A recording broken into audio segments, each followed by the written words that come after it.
நீங்கள் இருக்கிற மேடையில் நான் வரமாட்டேன்னு ஒருத்தர் சொல்லிட்டார்ல, நீங்கள் அவரை பற்றி பேசுகிறீங்க? பேசாமலே கடந்து போயிட வேண்டியது தானே. கரெக்டாக தானே பேசிட்டு வந்தார். கடைசியாக நான் பேசுகிறேன்னு தானே திருமாவளவன் உள்ள கொண்டு வரேன். அதை நீங்கள் நிறுத்திருக்கலாமே. அதை போய் நீங்கள் அவரை பற்றி பேசியிருக்க வேண்டிய அவசியமே இல்லையே. அந்த மழை வரும்போது டக்குன்னு போயிட்டு வேட்டியை மடிச்சு கட்டி இறங்கி 2 ஃபோட்டோ போடுற அரசியல் நான் பண்ண விரும்பலைங்கிறாரு. ஆனால் பண்ண வேண்டிய தேவை இருக்குங்கிறாரு. சந்தர்ப்ப அரசியல் அப்படிங்கிற ஒரு வார்த்தை இருக்குல்ல, இதை பயன்படுத்தும் பொழுது விஜய் என்ன சொல்ல வராரு சார்? இல்லைங்க, அவரும் ஒரு தெளிவாக இல்லைங்கிறது தான் இதில் தெரியுது. ஆக்சுவலாக இப்போ இந்த களத்தில் நின்று போராடுகிற அரசியல்வாதிகளை அவர் கொஞ்சம் இழிவுபடுத்துகிறாருன்னு கூட நான் சொல்லுவேன். இப்போ உதயநிதி எப்போவுமே எல்லாத்தையுமே ரொம்ப ஸ்போர்ட்டிவாக எடுத்துக்கிற ஒரு நபர். ரொம்ப சிரித்த முகத்தோட நீங்கள் எவ்வளவு ஒரு கடுமையான கேள்வி கேட்டால் கூட அதை ரொம்ப அப்படியே ஜஸ்ட் லைக் தட்டு தட்டி விட்டு போகிற ஒருத்தர். ஆனால் இன்றைக்கி அவர் ரொம்ப கடுகடுன்னு இருந்தார். நீங்கள் கவனிச்சிருப்பீங்க. நான் சினிமா செய்தியெல்லாம் பார்க்குறதில்ல அப்படின்னு சொல்கிறாரு.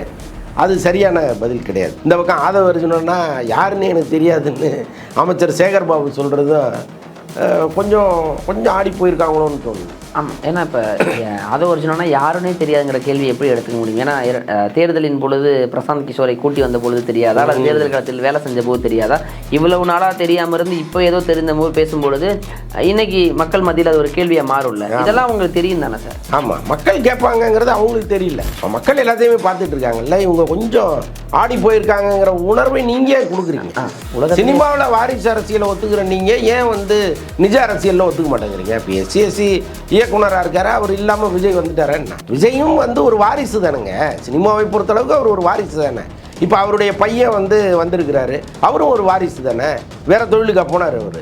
விஜயினுடைய புகழை வச்சு அவர் போய் லைக்கா கதவை தட்டுறாரு, உடனே திறக்குது. இதே சாதாரண ஒரு 4வது மனிதன் போய் கதவை தட்டினா கதவு திறந்துருமாங்க? அப்படி கிடையாது இல்லை. அப்போது வாரிசுங்கிற ஒரு அந்தஸ்தை நீங்கள் சினிமாவில் பயன்படுத்துகிறீங்க. இந்தியாவில் இருக்கிற எல்லா மாநிலத்திலும் எல்லா அரசியல்வாதிகளும் தங்களுடைய வாரிசை கொண்டு வந்துட்டாங்க. அப்போது உதயநிதி வந்தால் என்ன, அவருடைய பையன் வந்தால் என்ன, ஆல்மோஸ்ட் ஏற்றுக்கிற சூழல் எல்லா மாநிலத்திலையும் வந்துருச்சு இல்லை. அப்போ வாரிசு அரசியலை முன்னிறுத்தி நீங்கள் ஒரு அரசியல் பண்ண முடியாது. ஜஹாங்கீர் நாமா நூல் வெளியீட்டு விழா டிசம்பர் 22 ஞாயிற்றுக்கிழமை மாலை 6 மணி. இரவு உணவு உண்டு. நுழைவு கட்டணம் 100 ரூபாய். இன்றே முன்பதிவு செய்யுங்கள். மக்களே, அன்பு வணக்கம். நீங்கள் நம்மளோட வலைபேச்சு அந்தநாத் சார் இருக்காரு. சார் வணக்கம். வணக்கம். விஜய் அவர்கள் புத்தக வெளியீட்டு விழாவில் எல்லாருக்குமான தலைவர் அம்பேத்கர் அப்படிங்கிற புத்தக வெளியீட்டு விழாவில் பேசினார். அந்த பேசின பேச்சு இன்னைக்கு தமிழகம் முழுவதும் அரசியல் களத்தில் ஒரு பரபரப்பை உண்டு செய்திருக்கிறது. ஏன்னா அந்தளவுக்கு ஒரு ஃபயரான பேச்சாக இருந்துச்சு. ஆளும் அரசை நேரடியாக விமர்சிச்சிருக்காரு. இந்த மன்னராட்சியை வீட்டுக்கு அனுப்புங்கிறாரு. இருமாப்போடு 200 வெல்வோங்கிற அந்த கூட்டணியை முறியடிப்போங்கிறாரு. நேரடி சவால்களாக பல விட்டுருக்கார். எச்சரிக்கை கொடுக்குறேன்னு சொல்லியிருக்காரு. அந்த எச்சரிக்கை மணி திமுகவை அச்சுறுத்தியதா? திமுகவை அச்சுறுத்தியதா இல்லையாங்கிறது போக போக தான் தெரியும். ஏன்னா அவங்க விஜய்க்கு என்ன இடையூறு கொடுக்குறாங்க, விஜய் குறித்து என்ன பேசுகிறாங்க அப்படிங்கிறதெல்லாம் பொறுத்து தான் அவங்க பயந்தாங்களா இல்லையான்னு நமக்கு தெரியும். ஆனால் இன்றைக்கி அவங்களுடைய ரியாக்ஷன் ரொம்ப சீரியஸாக இருக்குது. ஸோ அதை வச்சு பார்க்கும் பொழுது கொஞ்சம் இவங்க பயந்து தான் போயிருக்காங்கங்கிற முடிவுக்கு நம்ம வர வேண்டியதாக இருக்குது. என்ன காரணம் அப்படின்னா, இப்போ உதயநிதி எப்போவுமே எல்லாத்தையுமே ரொம்ப ஸ்போர்ட்டிவாக எடுத்துக்கிற ஒரு நபர். ரொம்ப சிரித்த முகத்தோட நீங்கள் எவ்வளவு ஒரு கடுமையான கேள்வி கேட்டால் கூட அதை ரொம்ப அப்படியே ஜஸ்ட் லைக் தட்டு தட்டி விட்டு போகிற ஒருத்தர். ஆனால் இன்றைக்கி அவர் ரொம்ப கடுகடுன்னு இருந்தார். நீங்கள் கவனிச்சிருப்பீங்க. அப்புறம் விஜய் பேசியது குறித்து கேட்கும் பொழுது, அப்புறம் அந்த ஆதவ அர்ஜுனா பேசுனது குறித்தெல்லாம் பேசும் பொழுது, அந்த கேள்வி கேட்கும்போது அவர் என்ன சொல்கிறாரு, நான் சினிமா செய்தியெல்லாம் பார்க்குறதில்ல அப்படின்னு சொல்கிறாரு. அது சரியான பதில் கிடையாது. நீங்கள் அதை ரொம்ப நக்கல் அடித்து நீங்கள் வேறு மாதிரி பேசலாம். ஏன்னாப்பா அங்கே அது வெறும் சினிமா நிகழ்ச்சி இல்லை. விஜய் மட்டும்தான் சினிமாக்காரரை தவிர ஆதவ அர்ஜுனாவோ முன்னாள் நீதியரசர் சந்துருவோ அல்லது அம்பேத்கருடைய பேரனோ சினிமா சார்ந்தவர்கள் அல்ல. அப்படி இருக்கும்போது அதை ஒரு சினிமா நிகழ்ச்சி அப்படின்னு அவர் சொல்லும் பொழுதே அவர் எவ்வளவு கடுப்பில் இருக்காருங்கிறத நம்மளால் புரிஞ்சுக்க முடியுது. அது அவசியம் இல்லை. யார் வேணாலும் எப்போ வேணாலும் அரசியலுக்கு வருவாங்க. அதை எதிர்கொள்வது தான் நம்முடைய சாமர்த்தியமே தவிர வந்தவங்களை இவெல்லாம் யாருக்கு தெரியும் அப்படின்னு போனீங்கன்னா அது நல்ல அரசியலுக்கு அடையாளம் கிடையாது. உள்ளபடியே எனக்கு நல்ல படித்த ஞாபகம் இருக்குது. ஜெயலலிதா அவர்கள் அரசியலுக்கு அந்த கொள்கை பரப்பு செயலாளராக எம்ஜிஆரோடு ட்ராவல் பண்ணும் பொழுது முரசொலிமாறன் கமெண்ட் அடித்ததா ஒரு தகவல் அப்போ ஜூனியரோடலையோ இதுலேயோ போட்டிருந்தாங்க. போகிற போக பார்த்தா இந்த பொம்பளை கூட சிஎம் ஆயிரும் போல இருக்கே அப்படின்னு அவர் சொன்னதா ஒரு இதுன்னு போட்டிருந்தாங்க. அவ்வளவு இழிவாக பேசின ஒருவர் தான் பின்னால் சிஎம் வந்தாங்க. அதே முரசொலிமாறனை கைதே பண்ணாங்க. எதுக்கு சொல்ல வர்றேன் அப்படின்னா, யாரையும் அலட்சியமாக பேசுவதுங்கிறது நல்லது கிடையாது. நீங்கள் நேரடியாக சொல்லுங்கள், நேற்று அவர் இந்த மாதிரி பேசியிருக்கிறாரு அப்படின்லாம் ஒன்றுமே கிடையாது. அவ்வளவு அவர் பேசுகிற அளவுக்கு நாங்கள் ஒன்றும் கீழே இறங்கி போயிடல, எங்களுக்கான செல்வாக்கு அப்படியே இருக்குன்னா அந்த கேள்வியை இந்த சீரியஸாக எதிர்கொள்வது தானே சரியாக இருக்கும். அதை விட்டுட்டு நான் சினிமா சேனல் பார்க்குறதில்ல அப்படின்னு அவர் சொல்லுவதும், இந்த பக்கம் ஆதவ அர்ஜுனன்னா யாருன்னு எனக்கு தெரியாதுன்னு அமைச்சர் சேகர் பாபு சொல்கிறதும் கொஞ்சம் கொஞ்சம் ஆடி போயிருக்காங்களோன்னு தோணுது. ஆமாம், ஏன்னா இப்போ அதை ஒரிஜினல்னா யாருன்னே தெரியாதுங்கிற கேள்வி எப்படி எடுத்துக்க முடியும்? ஏன்னா தேர்தலின் பொழுது பிரசாந்த் கிஷோரை கூட்டி வந்த பொழுது தெரியாதா, அல்லது தேர்தல் காலத்தில் வேலை செஞ்ச போது தெரியாதா, இவ்வளவு நாளாக தெரியாமல் இருந்து இப்போ ஏதோ தெரிந்த போது பேசும்பொழுது இன்னைக்கு மக்கள் மத்தியில் அது ஒரு கேள்வியாக மாறும்ல. இதெல்லாம் உங்களுக்கு தெரியும் தானே சார்? ஆமாம், மக்கள் கேட்பாங்கங்கிறது அவங்களுக்கு தெரியல. ஓகே, இப்போ மக்கள் எல்லாத்தையுமே பார்த்துட்டு இருக்காங்கல்ல, இவங்க கொஞ்சம் ஆடி போயிருக்காங்கங்கிற உணர்வை நீங்கள் கொடுக்குறீங்க. இப்போ நான் பேசுகிற அளவுக்கு அவன் ஈக்குவலான ஆள் இல்லை சார் அப்படின்னு அவங்களே நினைக்கிறாங்கன்னு வைங்க. இப்போ விஜய் நான்லாம் பேசுகிற அளவுக்கு அந்த ஆள் என்ன பெரிய கொம்பா அப்படின்னு நினச்சா கூட பரவாயில்ல, நினச்சிக்கிங்க, அது உள்ளுக்குள்ளே நினச்சிக்கிங்க. நீங்கள் வெளியில் பொதுமக்கள் மத்தியில் பேசும்பொழுது இவ்வளோ பெரிய மக்கள் செல்வாக்கு உள்ள ஒரு நபர், அவர் ஒரு நடிகர், எல்லாருக்கும் தெரிந்தவர், அவர் ஒரு விஷயம் சொன்னார்னா அதுக்கு எதிர்கருத்து என்ன இருக்கோ அதை தான் சொல்லணும். அதை விட்டுட்டு ரொம்ப மேலோட்டமாக நக்கலாக மழுப்பலாக நீங்கள் நகர்வதுங்கிறது அவ்வளவு சரியான பதிலாக இல்லை. இன்னொன்று இப்போ பாருங்கள், கனிமொழி ரொம்ப அழகாக பேசியிருக்காங்க.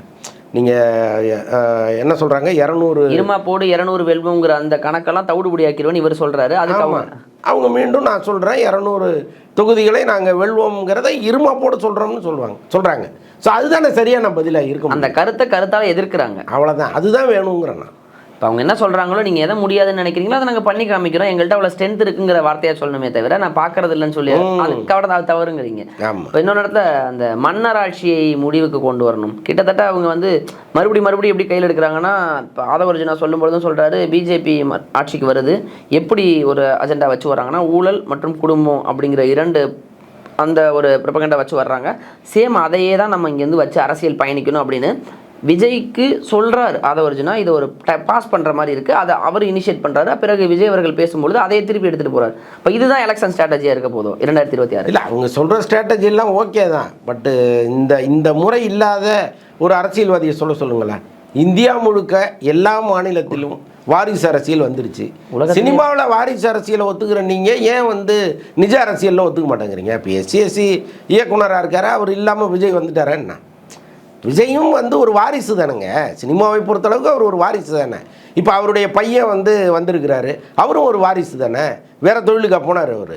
விஜயினுடைய புகழை வச்சு அவர் போய் லைக்கா கதவை தட்டுறாரு, உடனே திறக்குது. இதே சாதாரண ஒரு 4வது மனிதன் போய் கதவை தட்டினா கதவு திறந்துருமாங்க? அப்படி கிடையாது இல்லை. அப்போது வாரிசுங்கிற ஒரு அந்தஸ்தை நீங்கள் சினிமாவில் பயன்படுத்துகிறீங்க. இந்தியாவில் இருக்கிற எல்லா மாநிலத்திலும் எல்லா அரசியல்வாதிகளும் தங்களுடைய வாரிசை கொண்டு வந்துட்டாங்க.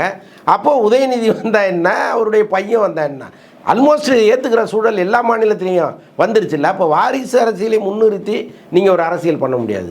இந்த கட்சி இந்த தவறு பண்ணுது, இது இவ்வளவு ஊழல் பண்ணியிருக்கு, இவ்வளவு லஞ்சம் வாங்கியிருக்காங்க, இந்த செயலை செய்யலை, இது சொன்னாங்க இது செய்யலை அப்படின்னு நீங்கள் அப்படி தானே நீங்கள் எதிர்கொள்ளணுமே தவிர வாரிசுனா இந்தியா முழுக்க தானே இருக்குது. அது உண்மை. ஏன்னா எல்லா துறைகளிலுமே இருக்குது. ஒரு பிஸ்னஸ் மேன், அது அடுத்தவங்க அப்பா போனக்கு அப்புறம் பையன் அந்த பிஸ்னஸ் எடுக்கிறங்கிற மாதிரி அரசியல் குடும்பத்தை சேர்ந்தவர் அரசியலில் இருக்குதுங்கிறது நம்ம இப்படி ஒரு விமர்சனம் வைக்க முடியாது. என்ன தவறுகள் செய்தாங்க, என்ன செய்யாமல் இந்த மாநிலத்தை ஏமாத்துறாங்கன்னு வேணா நீங்கள் அரசியல் வச்சு பேசுங்க, அதுதானே சரியான அரசியலாக இருக்கும். அப்போ இந்த அணுகுமுறைங்கிறது ஒரு தவறான அணுகுமுறை, நிச்சயமாக தவறானது. ஆனால் மற்ற விஷயத்தில் விஜய் அவர்கள் பேசும்பொழுது மாநாட்டுக்கு பிறகு அவர் வாய் திறக்கவில்லை அப்படின்னாலும் இந்த முறை பேசும்பொழுது நிறைய பேசுகிறாரு. இந்த யதார்த்த சந்தர்ப்ப அரசியல் நான் பண்ண வரல அப்படிங்கிறாரு. சில நேரங்களில் பண்ண வேண்டிய தேவை இருக்குங்கிறாரு. அந்த மழை வரும்பொழுது டக்குன்னு போயிட்டு வேட்டியை மடிச்சு கட்டி இறங்கி 2 ஃபோட்டோ போடுற அரசியல் நான் பண்ண விரும்பலைங்கிறாரு. ஆனால் பண்ண வேண்டிய தேவை இருக்குங்கிறாரு. சந்தர்ப்ப அரசியல் அப்படிங்கிற ஒரு வார்த்தை இருக்குல்ல, இதை பயன்படுத்தும் பொழுது விஜய் என்ன சொல்ல வர்றாரு சார்? இல்லைங்க, அவரும் ஒரு தெளிவாக இல்லைங்கிறது தான் இதில் தெரியுது. ஆக்சுவலாக இப்போ இந்த களத்தில் நின்று போராடுகிற அரசியல்வாதிகளை அவர் கொஞ்சம் இழிவுபடுத்துகிறாருன்னு கூட நான் சொல்லுவேன். ஏன்னா இப்போ நீ ஓட்டு அரசியல்னு வந்துருச்சு, நீங்கள் போய் இறங்கலைன்னா நாளைக்கு ஓட்டு போட மாட்டாங்கிற ஒரு யதார்த்தம் ஒரு பக்கம் தூக்கி வச்சுருங்க. ஆனால் இன்றைக்கி எல்லாரும் போய் இந்த வெள்ள நேரத்தில் போய் நிற்கிறாங்க, வேட்டியை மடித்து கட்டிட்டு போய் நிற்கிறாங்க. நாம் உட்காந்து டிவியில் பார்த்துட்டு இருக்கோம் அது. ஆனால் களத்தில் அவங்க நிற்கிறாங்க. இன்னும் சொல்லப்போனால் முதலமைச்சர் அவ்வளோ உடம்பு சரியில்லாத ஒருத்தர் ராத்திரி 12 மணி வரைக்கும் அங்கே போய் உட்காந்து பார்த்துட்டு இருக்காரு எல்லாத்தையும். இப்போ இதே வேறு ஆட்சியில் நம்ம பார்த்துருக்கோம், வீட்டில் உட்காந்துக்கிட்டு ரொம்ப சொகுசாக அந்த ஏரியை கூட திறந்து விட முடியாத சூழல்லாம் நடந்ததையும் பார்த்துருக்கோம். அப்போ அதற்கும் இதற்கும் எவ்வளோ பெரிய மாற்றம் இருக்குங்கிறதெல்லாம் முதல்ல நம்ம புரிஞ்சுக்கணும். நாம் இடத்துக்கு இந்த சம்மந்தப்பட்ட இடத்துக்கு போய் ஒரு பொருளுதவி கூட செய்ய முடியாது, என்னை பார்த்தா கூட்டம் வரும்னு பனையூருக்கு வர வச்சு கொடுக்குற நீங்கள் அதை நியாயப்படுத்துவது மாதிரி சில விஷயங்களை பேசுகிறீங்க. அதுதான் இங்கே தவறாக இருக்குது. களத்தில் நிற்பவர்களை அசிங்கப்படுத்துவது முற்றிலும் தவறு. அதே நேரத்தில் நான் என்ன காப்பாற்றிக்கணுங்கிறதுக்காக இந்த மாதிரி வார்த்தைகளை சொல்வது அதை விட தவறு. விஜய் அதுதான் செய்கிறார். இப்போ மற்ற விஷயத்தில் சார், இப்போ நேரடியாக அந்த கொள்கை ரீதியாக வெற்றுமை, ஏன்னா அதில் பெரிதளவில் இல்லை. பட் அம்பேத்கருக்கான விழா, அந்த புத்தக விழாவை தாண்டி அங்கே பெரிதளவில் கூட்டணி அரசியலை தான் பேசினாங்க. திருமாவளவன் அவர்கள் வராட்டியும் அவர் மனசா பொதுவாக இந்த மாதிரி கூட்டணிகளை ஒன்று இழவு வீட்டில் நடக்கும், இல்லைன்னா கல்யாண வீட்டில் நடக்கும், இல்லைன்னா புத்தக வெளியீட்டில் நடக்கும். இதுக்காக தான் இதெல்லாம் கூட்டுறதே.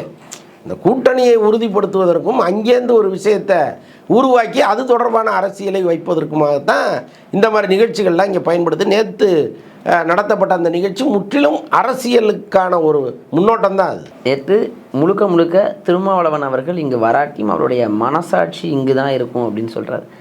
நான் இங்கே தான் இருக்கேன் அப்படிங்கிற மாதிரி அவர் சொல்கிறாரு. ஒரு மாறுபட்ட கருத்துக்கள், ஆனால் கூட்டணிக்கான ஒரு சிவப்பு கம்பளத்தை விரித்து விஜய் அவர்கள் கொடுத்துருக்கிறாருன்னு தெரியுது. ஆனால் இப்போ திருமாவளவனோட நிலைப்பாடு என்னவாக இருக்கும்? அவர் கட்சியில் இருக்கக்கூடிய ஒருத்தர் விஜய் அவர்களுக்காக இங்கே பேசுகிறாருங்கும் போது அது எப்படியா இருக்கும்? இப்போ அரசியல் களமே அந்த கூட்டணியை வைத்து கால்குலேஷனில் ஓடிக்கிட்டு இருக்கு. விஜய் அவர்களுடைய இந்த அரசியல் கூட்டணி கணக்கு எடுபடுமா? நிச்சயமாக அதை நோக்கி தான் போகிறாங்க. இப்போ இவங்க வெளிப்படையாக நான் கூட்டணி சேர மாட்டேன், நான் இந்த கூட்டணியிலேருந்து வெளியில் வரமாட்டேன் அப்படின்லாம் அவங்க சொன்னால் கூட நிச்சயமாக தேர்தல் நெருங்கும் பொழுது விஜயோடு கூட்டணி வைப்பதற்கு நிறைய வாய்ப்புகள் இருக்குது. அதைத்தான் ஆதவ அர்ஜுனா பண்ணிகிட்டு இருக்கார். இப்போ அங்கே ஒரு முக்கியமான பொறுப்பில் இருக்கார். அவர் யாரோ ஒரு சாதாரண உறுப்பினர்னா கூட இந்நேரம் கட்சியை விட்டு நிற்கிருப்பாங்க. அவர் இவ்வளோ பெரிய பொறுப்பில் இருக்கார், ஆனால் இவ்வளோ பெரிய வேலையை பண்ணிக்கிட்டு இருக்காரு. இப்போ திருமாவளவன் சம்மதம் இல்லாமல் எப்படி அவர் பண்ணுவார்னு நமக்கு புரியல. இதுவே வேறு யாராவது பண்ணியிருக்காங்கன்னு வைங்க, இந்நேரம் அவர் திருமாவளவனுக்கு பிடிக்காம ஒரு விஷயத்தை அந்த கட்சியில் இருக்கிற ஒருத்தர் பண்ணியிருந்தால் இந்நேரம் அந்த கட்சியில் நீடிக்க முடியுமா? முதல் கணமே கட்சியை மீறி செயல்பட்டதால் அடிப்படை பொறுப்பிலிருந்து நீக்கப்படுகிறார். அப்போ இந்த நிமிஷம் வரைக்கும் கட்சியில் இருக்கார் தானே. இப்போ அவர் மீது நாங்கள் விளக்கம் கேட்போம். அதுக்காக அவர் கட்சியோட துணை பொதுச் செயலாளர் அவர் சொல்கிறத கேட்டு நாங்கள் கட்சி நிர்வாகிகளோடு சேர்ந்து ஒரு முடிவெடுப்போம்னு சொல்கிறாரு. நீக்குவேன் அப்படின்னு நீங்கள் சொல்கிறாரா? எங்களுடைய கட்சிக்கும் கொள்கைக்கும் மாறாக அவர் பேசினா கட்சியை விட்டு நீக்குவோம்னு அவர் சொல்கிறாரா? இல்லை. அப்போ அவருக்கும் ஏதோ இதில் ஒரு சம்மதம் இருக்குன்னு தான் நம்ம புரிஞ்சிக்க வேண்டியதாக இருக்குது. இன்னொன்று, இந்த கூட்டணிகளை பொறுத்தளவுக்கு இல்லைம்பாங்க, பின்னால் திரைமறைவில் நிறைய பேச்சுவார்த்தைகள் நடந்துகிட்டு இருக்கோம். அதுதான் இதில் நடக்குதோன்னு நான் நினைக்கிறேன். அதே நேரத்தில் திருமாவளவன் இல்லைன்னா என் கட்சியே ஆடி போயிடுங்கிற அளவுக்கு இவங்க கூட்டணிக்காக முட்டி மோதுறதுங்கிறது ஏற்றுக்கொள்ள முடியாத விஷயமா இருக்குது. இப்போ விஜய் யாரை நம்பி வந்தார்? திருமாவளவனை நம்பியா அரசியலுக்கு வந்தார்? அல்லது மற்ற எதிர்காலத்தில் வரப்போகிற கூட்டணி கட்சிகளை நம்பியா அரசியலுக்கு வந்தார்? எனக்கு இவ்வளோ பெரிய செல்வாக்கு இருக்குது, என் பின்னால் இவ்வளவு நண்பிகள் இருக்காங்க, இவங்க ஓட்டு போடுவாங்க நம்பி தானே வந்தார். அப்புறம் எதுக்கு திருமாவளவனை பிடிச்சி இப்படி தொங்கிட்டு இருக்காரு விஜய்? இல்லை சார், இந்த இடத்துல விஜய் அவர்கள் திருமாவளவனை தொங்குறாரு அப்படின்னு எடுத்துக்கிறதா, அல்லது இப்படி ஒரு மீண்டும் சொல்கிறாரு, ஒரு அழைப்பை விடுக்கிறாங்க, ஆனால் அங்கு திருமாவளவன் ஸ்ட்ராங்காக அந்த கூட்டணியில் இருக்கிறாருங்கிற பட்சத்தில் இங்கே கிரவுண்ட் லெவலில் பார்க்குற ஒரு பிம்பத்தில் ஒரு சீட்டு அதிகமாக கேட்டால் கொடுக்கல, இங்கே ஒரு ஒரு அரசியல் இருக்கு இல்லையா, சீட்டு அதிகமாக கேட்டால் கொடுக்கல, ஆட்சி அதிகாரத்தில் பங்கு தரல, ஆனால் இதெல்லாம் தர்றேங்கன்னு ஒருத்தர் சொல்கிறாரு, ஆனால் அங்கே வரல பாரு அப்படின்னு கிரவுண்ட் லெவலில் ஒரு சின்ன ஒரு சேஞ்சையோ ஒரு இம்பாக்டையோ ஒரு ஓட்டை பிரிப்பதற்கான ஒரு சூழலாக கூட ஒரு விஜய் அமைச்சிக்கலாம்ல? இல்லைங்க, அதெல்லாம் ஓகே. நான் கூட்டணி இல்லாமல் ஜெயிக்க முடியாதுன்னு அவர் முதல்ல நம்பினதே பெரிய விஷயம். ஏன்னா இப்போ சீமான்லாம் நான் தனித்தே போட்டிட்டு முதலமைச்சராகிடுவேன் அப்படின்னு நினச்சிட்டு இருக்காருல்ல. இன்னொரு 80 வருஷம் ஆனாலும் இங்கே நடக்குமா? தமிழ்நாட்டில் நடக்காது. அப்போ நீங்கள் யாரோடு கூட்டணி வச்சாதான் ஓரளவுக்கு நீங்கள் அந்த இடத்தையாவது போய் அடைய முடியும். கிட்டத்தட்ட அந்த இடத்த போய் அடைவதற்கே உங்களுக்கு 4 கட்சி கூட்டணி தேவைப்படுது. அதுக்கப்புறம் முதலமைச்சர் சீட்டா இல்லையாங்கிறது அப்புறம் வருவோம். ஸோ அப்படிப்பட்ட சூழலில் நான் கூட்டணி வைப்பேன் அப்படின்னு சொல்கிறதே ஒரு சரியான ஸ்ட்ராட்டஜி. ஆனால் கடந்த 1 மாதமாக நீங்கள் பார்த்தீங்கன்னா விஜய் ஏதோ திருமாவளவனை நம்பி தான் கட்சி ஆரம்பித்தாருங்கிற மாதிரி ஒரு பார்வை போயிட்டுருக்கு. அது அவருக்கு தேவையில்லாதது, அவசியம் இல்லாது. ஏன்னா அதே கட்சியில் தாவேக்காவில் பல்வேறு சாதியை சேர்ந்தவர்கள் இருக்காங்க. இன்னும் தென் மாவட்டத்திலலாம் போனீங்கன்னா இன்னும் பல முக்கியமான சாதிகள் எல்லாமே விஜய்க்கு பெரிய ஆதரவாக இருக்காங்க. இப்போ அவங்க என்ன நினைப்பாங்க? என்னடா திருமாவளவன் பின்னாடி போய் இப்படி ஒரு தொங்கிட்டு இருக்காருன்னு நினைப்பாங்களா மாட்டாங்க? அப்போ நீங்கள் இதை ஒரு அளவுக்கு தான் இதை நீங்கள் டீல் பண்ணணுமே தவிர திரும்ப அதையே பேசிகிட்டு இருக்கிறதுங்கிறது எடுபடாத ஒரு விஷயமா இருக்குது. இன்னொன்று, இப்போ நேற்று அவர் நிகழ்ச்சிக்கு வரலை, ஆதவ அர்ஜுனா பேசிட்டார். ஏன்னா அவர் கட்சியின் துணை பொதுச் செயலாளர், அவங்க தலைவரை பற்றி அவர் பேசி தான் ஆகணும். நீங்கள் இருக்கிற மேடையில் நான் வரமாட்டேன்னு ஒருத்தர் சொல்லிட்டார்ல, நீங்கள் அவரை பற்றி பேசுகிறீங்க? பேசாமலே கடந்து போயிட வேண்டியது தானே. கரெக்டாக தானே பேசிட்டு வந்தார். கடைசியாக நான் பேசுகிறேன்னு தானே திருமாவளவன் உள்ளே கொண்டு வர்றாரு. அதை நீங்கள் நிறுத்திருக்கலாமே. அதை போய் நீங்கள் அவரை பற்றி பேசியிருக்க வேண்டிய அவசியமே இல்லையே. இப்போ இதை ரெண்டாக எடுத்துக்கலாம். ஒன்று, அங்கே நடந்த நிகழ்வுகள் பேசப்பட்டவை திருமாவளவன் அவர்களோட ஒப்புதலோடு பேசப்பட்டதாக எடுத்துக்கலாம். இரண்டாவது, விஜய் அவர்கள் அந்த கூட்டணியை முறியடிக்க ஒரு ஆயுதமாக பயன்படுத்தினான்னு எடுத்துக்கலாம். மூணாவது, நீங்கள் சொல்லும் போது ஏன் விஜய் அவர்கள் இதை பிடிச்சி தொங்குறாருன்னு எடுத்துக்கலாம். நான்காவதாக நான் ஒன்று கேட்குறேன். நீங்கள் சொன்ன மாதிரி 2 மாதங்களாக இப்படி ஒரு கட்டமைப்பு உருவாக்கப்படுதுன்னு சொன்னீங்கல்ல, அது விஜய்க்கு தெரிந்து நடக்கிறதா தெரியாமல் நடக்கிறதா? தெரியாமல் எப்படிங்க? அவர் இன்னும் குழந்தையா என்ன? அவருக்கு எல்லாமே தெரிஞ்சு தான் நடக்குது. பட் முழுக்க இதையே ஒரு விஷயமா அவர் எடுக்க வேண்டாம்னு நான் சொல்கிறேன். இதை இப்போ இந்த ஒரு ஒரு ஒரு விமர்சனம் ஒன்று வந்திருக்குல்ல, ஏன் இவர் இந்த அளவுக்கு இந்த கட்சி பின்னால் ஓடணும் அப்படின்னு ஒரு விமர்சனம் வந்திருக்குல்ல, இதை பேலன்ஸ் பண்ணுற மாதிரி அவர் வேற ஒன்று பண்ணணும். பண்ணலைன்னா இந்த கட்சி விடுதலை சிறுத்தைகளுடைய இன்னொரு பார்ட் 2வாக மாறிடுமோங்கிற ஒரு சூழல் கூட இன்னைக்கு இருக்கு. இவர்களை சார்ந்து தான் இயங்க போகிறார்கள், ஒரு பிம்பம் உருவாயிரும், அதை தவிர்க்க முடியாமல் மாறிடும் சொல்ல வரும். பொறுத்து பார்ப்போம் சார். நேரம் கொடுத்ததற்கு, பதிலை கொடுத்ததற்கு நன்றி சார். நன்றி.